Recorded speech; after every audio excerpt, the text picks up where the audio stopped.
Knock, knock.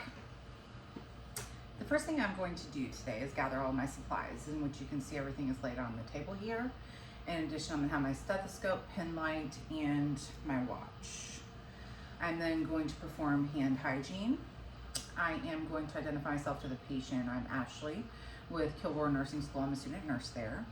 I'm then going to identify the patient with their name and date of birth and compare it to their wristband.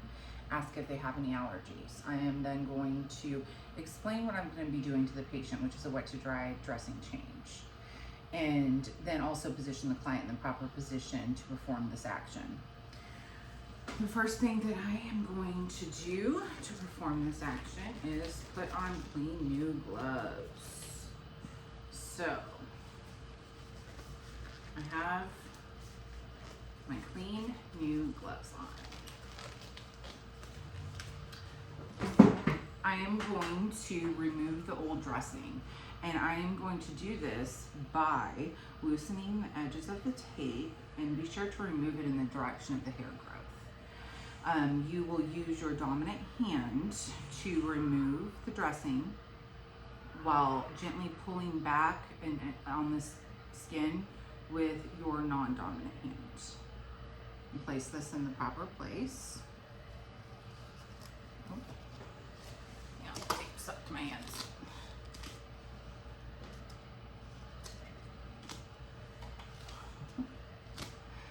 All right, the next thing that I am going to do, if I need to, apply a small amount of sterile water in the wound if the dressing is adhering to the wound edges.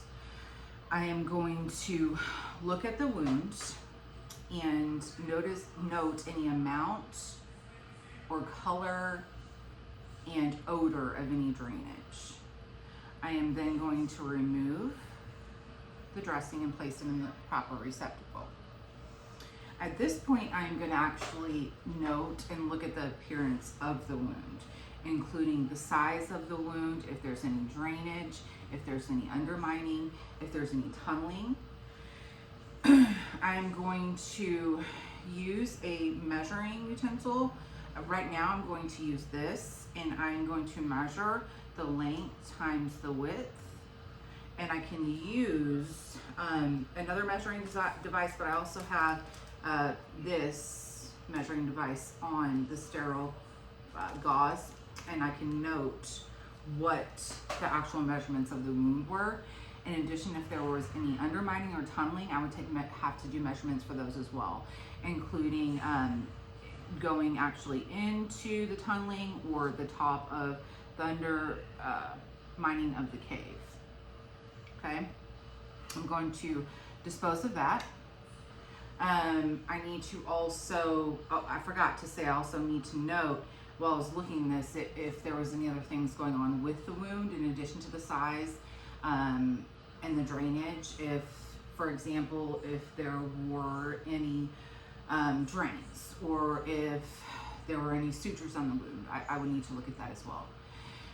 Next, I would use the aseptic technique, create a septic field, and I would open my supplies.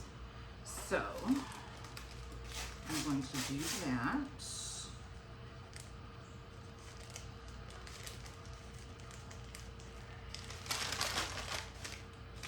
Open this, and I think for my wound it's a little bit smaller, so I'm actually going to open up a smaller piece of gauze as well.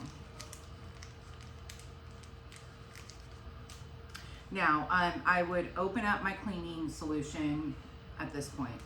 Now you have two options. I can either pour my sterile or clean solution directly into the gauze pad, or I can put it in a sterile basin. I'm gonna put it in a sterile basin because I'm going to be using a smaller size gauze pad because of the size of my wound.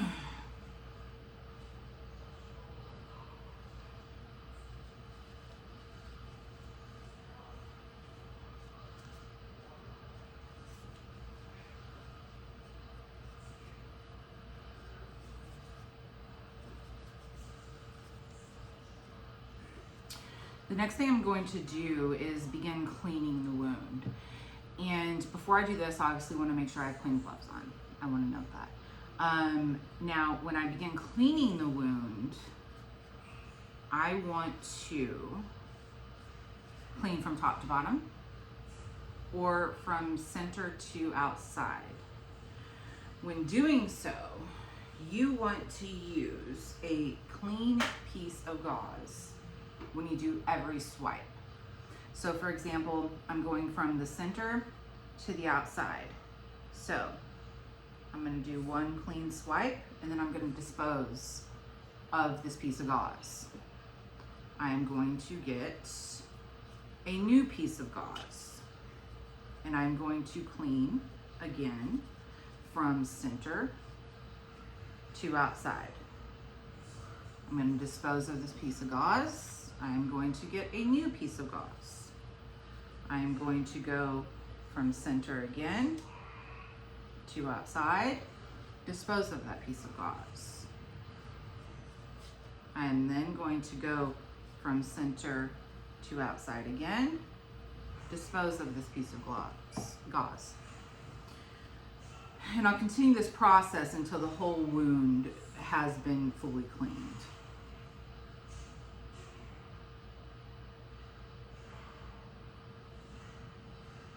And after all of my stuff has been disposed and the wound has been properly cleaned, I am going to remove my gloves. I am then going to perform hand hygiene.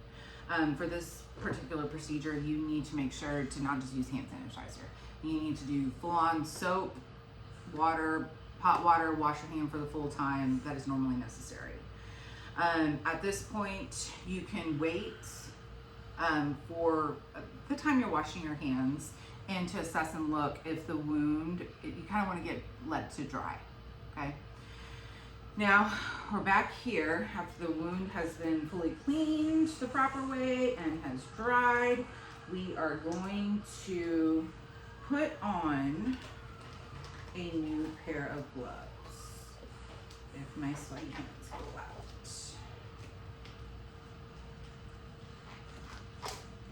Okay. I'm going to get another one.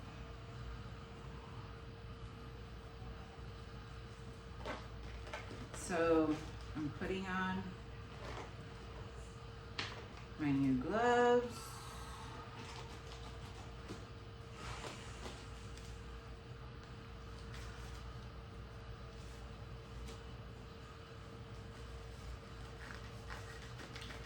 All right, now since I have my new gloves on,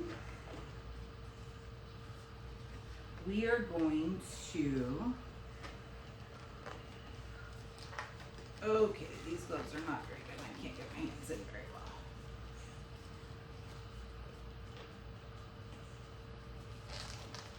All right, my new gloves are on. Now what we are going to do is we are going to place a piece of damp gauze, which I need to get some more due to the usage of cleaning, which is okay. Now I'm going to use my damp piece of gauze and place it over the wound.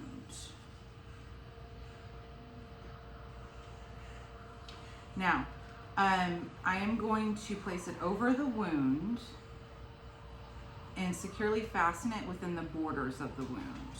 You don't want it to be too tight, kind of put it loosely in there, but at the same time, make sure that it is covering the entire wound base, including the borders. You can use another utensil to make sure it's getting in the proper spaces. But like I said, you don't want to make it too tight, just loosely secure in there, but make sure it's completely covering the area. The next thing that we are going to do is take a piece of sterile gauze, place it over the wound.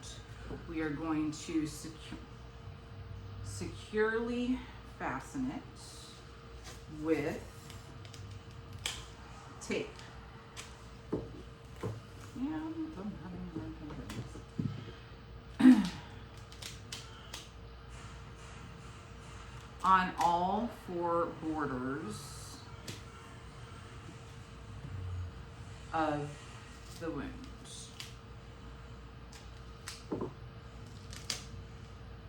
Top, bottom, and sides.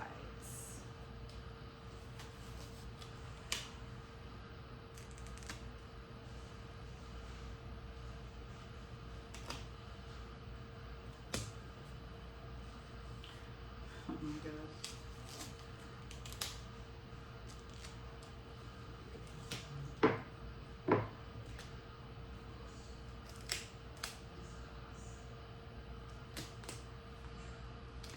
Okay, after this has been, the top piece of the gauze, the sterile gauze has been placed over the wound, we can dispose of all of our supplies. So that's what we do at this point, dispose of the supplies. We would remove our gloves as well. Make sure that the patient is in a safe and comfortable position. We would again perform your hand hygiene, wash with soap and water just to make sure the full length of time needed. And next we would document our findings. Then we would also, in addition to document the findings, notify any appropriate members of our healthcare team with any significant findings that we might have found when we were doing the wet to dry change. All right, that's it.